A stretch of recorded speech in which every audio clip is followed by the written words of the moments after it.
Revelation chapter 20, verse 15.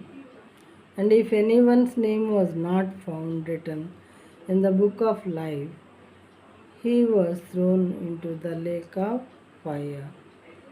ఎవరి పేరైనను జీవగ్రంథమందు వ్రాయబడినట్లు కనబడని ఎడల వాడు అగ్నిగుండంలో పడవేయబడును. అగ్నిగుండం అంటే నరకానికి సాదృశ్యం అన్నమాట. నరకమే ఇంకది.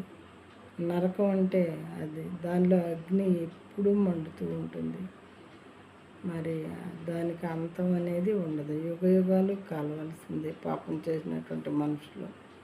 కాబట్టి ప్రియమైన సహోదరులారా, మన కంఠంలో ప్రాణం ఉండగానే మన క్రియలను, మన మాటలను, మన ప్రవర్తనను సరిచేసుకొని మరి జీవగ్రంథంలో మన పేర్లు రాయబడినట్లు మనం ఉన్నట్లయితే పరలోకానికి వెళ్తాము.